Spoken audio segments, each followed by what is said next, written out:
Welcome.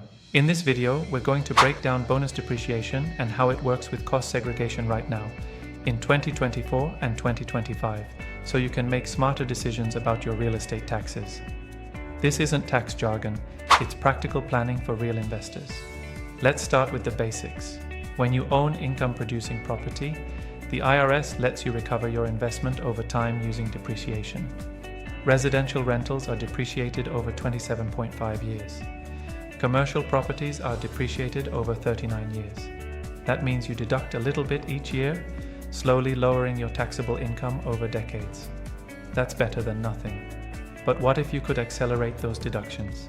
That's where bonus depreciation and cost segregation come into play. Cost segregation is a strategy that breaks a building into smaller parts, things like flooring, lighting, plumbing, and site improvements, and reclassifies them into shorter depreciation lives.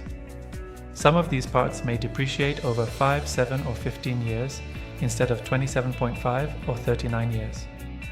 Bonus depreciation lets you take an even bigger chunk of those shorter life assets in the first year they are placed in service. It's like turbocharging your depreciation. So what's the deal in 2024 and 2025? Under the old tax rules, bonus depreciation was scheduled to phase down each year. In 2023 it was 80%, in 2024 it went down to 60%, and in 2025 it was set to fall further. But there was a major tax law update in 2025, sometimes called the One Big Beautiful Bill Act. It restored 100% bonus depreciation for qualifying property acquired and placed in service after January 19, 2025. This means that for many real estate investors, if you close on a property after January 19, 2025, you can deduct 100% of the cost basis of qualifying assets in the year they are put into service, instead of depreciating them slowly over years. Now let's be clear about what qualifies. Bonus depreciation applies to property with a recovery period of 20 years or less. That includes tangible personal property like appliances, carpeting, furniture, and certain land improvements, items often identified through a cost segregation study. The building structure itself, the walls and roof, still gets normal depreciation over 27.5 or 39 years. Bonus depreciation doesn't apply to the long life structure.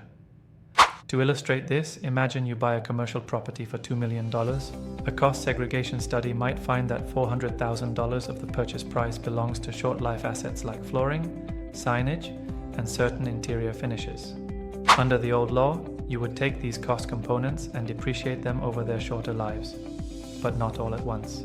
With 100% bonus depreciation, you can now write off that entire $400,000 in the first year instead of spreading it out. That front-loads deductions and significantly reduces taxable income in the year of purchase.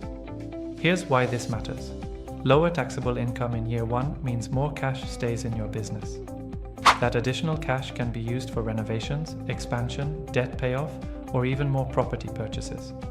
In other words, bonus depreciation and cost segregation amplify your cash flow where it matters most, earlier rather than later. But what about properties placed in service before January 20th, 2025? Properties placed in service before that date may be subject to lower bonus depreciation percentages, such as 40% in 2025 and potentially 20% in 2026 for qualifying assets. So timing is critical. It determines how much bonus depreciation you can actually claim. Another thing to keep in mind, bonus depreciation now applies to used property too, as long as it is new to you and meets the criteria. This change makes these tax benefits accessible to buyers of existing buildings, not just newly constructed ones. There's also Section 179 expensing, which is another tool that can be used alongside bonus depreciation. It lets you deduct certain qualifying property immediately, up to a threshold. In 2025, Section 179 limits increased, allowing greater deductions under that provision. But Section 179 and bonus depreciation work differently and have unique rules. So it's important to understand how each applies to your situation. Now let's talk about why investors should care. Too many investors overlook these tax provisions because they seem complex or technical. But the math is simple. Bigger first-year deductions mean lower taxes now. Lower taxes now mean more cash for opportunities that make your portfolio stronger. And in a market where margins matter, taking advantage of bonus depreciation can make the difference between a deal that pencils out and one that doesn't. Of course, there are risks if you apply these strategies incorrectly. Misclassification or weak documentation can raise audit flags. That's why a formal engineered cost segregation study, backed by thorough documentation, is critical to protect your deductions and support your tax positions. Bonus depreciation also doesn't eliminate taxation forever. If you sell the property, depreciation recapture rules may apply, unless you use strategies like a 1031 exchange to defer gains.